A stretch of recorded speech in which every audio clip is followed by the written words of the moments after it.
Okay, so we're trying to diagnose where the leak in my air conditioner is. Now I picked up a UV light, which you see is purple, and that should show us if we have a leak. Now the thing is, I've already gone through all of this, and I'm not finding the leak anywhere because there's no dye in the system. So I picked up the UV dye for it and some more AC. So what we're going to have to do is put the UV dye in and then fill the system.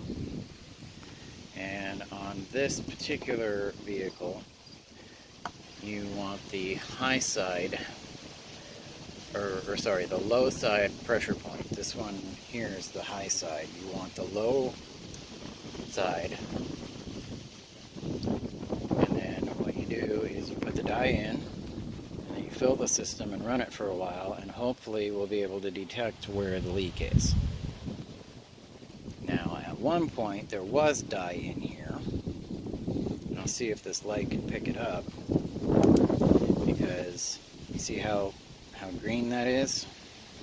That, there you go, that is what I should expect to see around wherever it's leaking. And I'm thinking it's going to be right down here where these two hoses connect to the condenser, or an actual problem with the condenser itself. So I'll be back in a minute when I start to actually add the dye. Okay, so with the vehicle running, you have to start the vehicle, crank your AC full blast, and then you can go under the hood and start adding your stuff.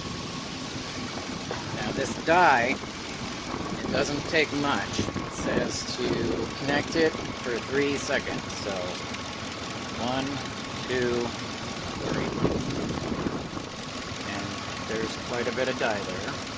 And then we can start adding the rest of our stuff to fill the system.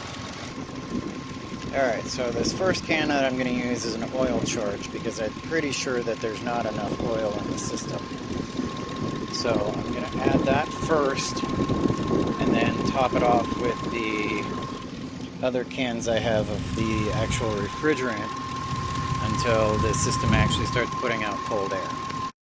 Okay, so now we get to fill it back up. And it is 80 degrees, so you set your little dial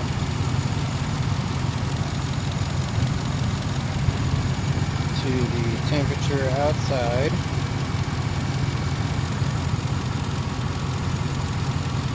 And then you want the black needle in the middle of the two red ones.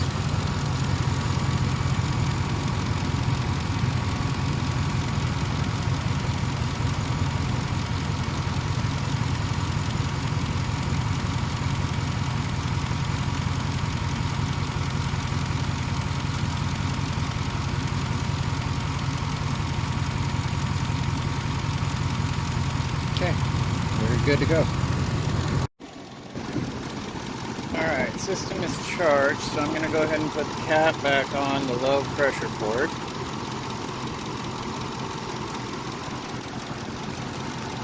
And then I hear it hiss down here, so let's see if we get any color.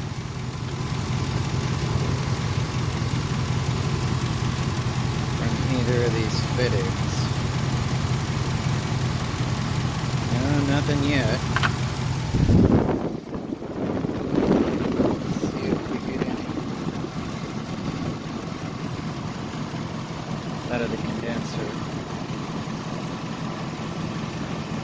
We're looking for a bright green.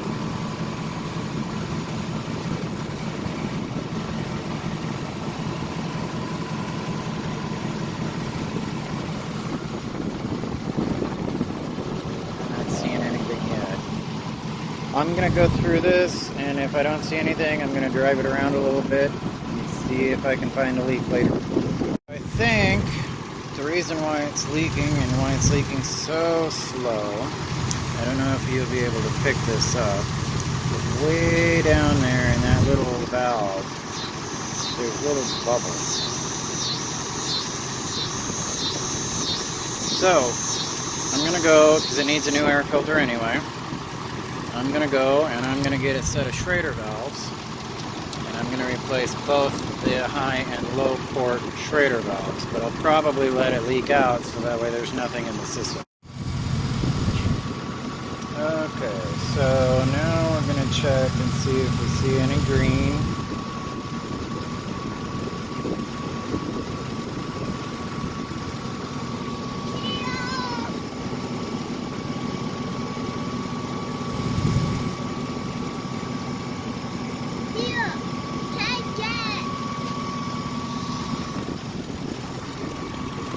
So the condenser looks good.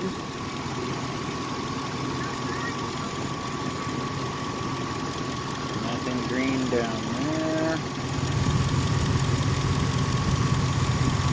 But I think I found my leak, because if we look down, try and get the light to focus.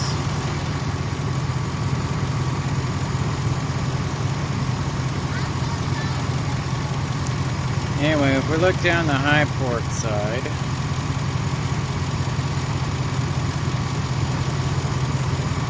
little tiny bubbles in there.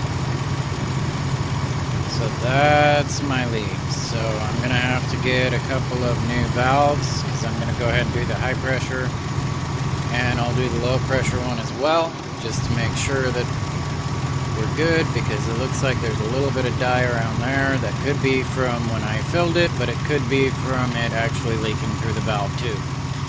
So I'll get the valves replaced and we'll see what it looks like. So I've already got them replaced, but these are the Schrader valves. So in this vehicle, the big one goes up front, and the small one goes on the back. So the small ones, I mean, they're just the same type of valve that you'd see inside the valve stem of a tire, but the high pressure one's always going to be bigger. And it came in a set of 2, and I've already got that one replaced. So basically there's a tool that you need, and it will allow you to actually get a hold of the valve and be able to twist it on, or twist it out and then put it back in. I've already got them replaced and the system's recharged, so now we just got to see if it's going to hold the air conditioner. Thanks.